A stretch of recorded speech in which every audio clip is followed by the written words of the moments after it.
Hello, it's me, Cubby from A Personal Spin, and I've brought Kiara along with me today, and we are going to review Ghost's third album, Meliora, which was released in 2015 on Spine Farm Records.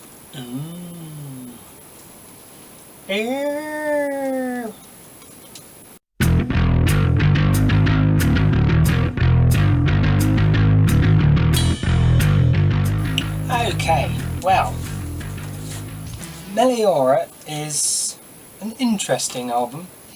It's 41 minutes long, with 10 tracks, 8 songs and 2 instrumentals, very short instrumentals, but they're instrumentals.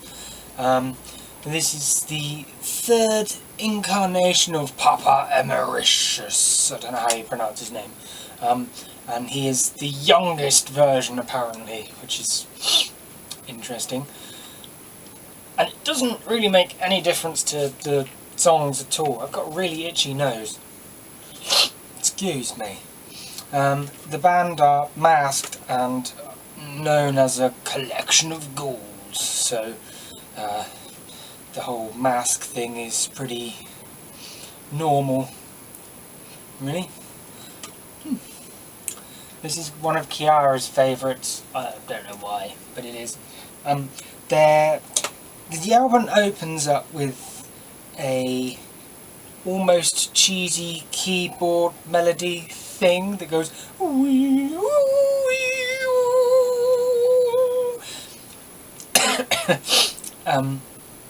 before it sort of goes into this intense Tommy based drum beat with a building up of an actual song with riffage.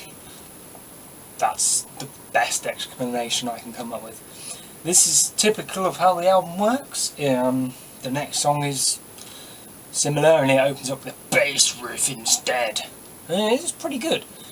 It's quite mellow though, it's like mellow metal. The band has a very melodic, well-structured way of writing songs. They're not completely predictable or samey. There's a lot of interesting things that they do with the instruments, so it's not all just like, you know, basic drum beats and typical changes into other things. They do a lot of mixing up, so that's cool.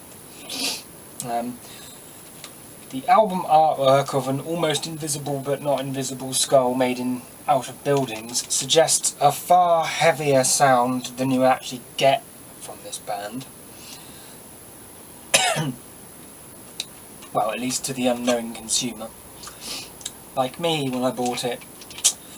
However, while the band has plenty of heavy metal weaved into the music, it also has gothy, poppy, dark, wavy, theatrical tones, all sort of mixed in like a big cauldron. These elements show up all throughout the album and are almost constant feature actually. The album has quite a dark theme to it. It's about the absence of the divine. This is portrayed in the lyrics and the song titles. For example, From the Pinnacle to the Pit and Deus in Absentia, which is Latin. Basically, this is a cool album. It's like more accessible than normal heavy metal, I think.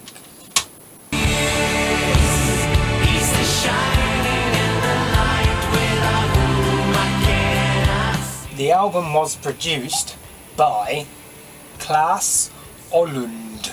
That's my closest attempt at pronouncing his name, which is clearly Swedish, who is better known for working with pop musicians. Quite which ones I don't know, but I know that he is better associated with sort of the pop side of things. The production has a very I would describe it as a soft, sort of pastel-y sound to it, or quality to it. There seems to be quite a strong emphasis on vocal melodies, on the vocals. They're very out in front on the mix, I think.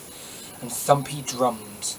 For example, the snare drum doesn't so much crack like you might be used to in heavy metal rock bands and things like that. It sounds more sort of like this, which is interesting. I guess it's different.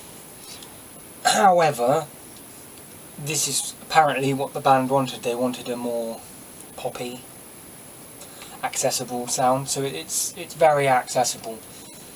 Practically every song on the album is catchy in some way or another, and some are in multiple ways.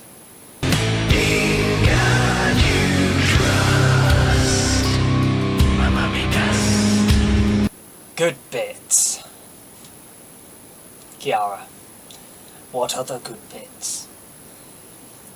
Absolutely every song on the album has a hook or is catchy in some way. The production is clean, and the songs are well written and composed and formed. There's no real filler here except maybe the instrumental tracks, but for me they kind of serve as a break between the actual tracks. Well done. First attempt at a plushy review. The bad parts, really for some, heavy metal with a pop production might put them off. They might find this album a bit too tame. There's not quite that kick that you normally get. Because of the production, however, also some of the songs do lose some of their energy. There's, as I said before, a pastel-y sort of tone as well. It's not totally vibrant, like, you know, this wall maybe. I don't know if that's actually that vibrant. And the sound can become a bit muddled and fuddled because of that. But nothing's perfect. Our favourite songs are... I'm reading this off a list. He Is, just because it's brilliant. I think it's probably the second most catchy song on the album, and would be the most catchy if it wasn't for the last song, which is also one of my favourite songs, which is called Deus in Absentia. It's just a brilliant way to end an album, It's really catchy, it's really good, and it's just really, really, really well written. My favourite song is Mummy Dust, just because it's weird and strange.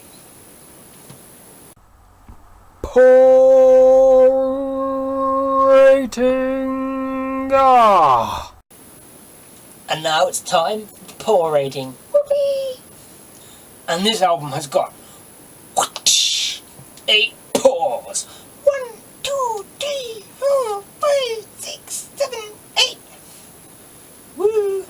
If it's your time of need, you're turning to the light. And now, the most important question. Can you dance to it while drunk? And the answer is...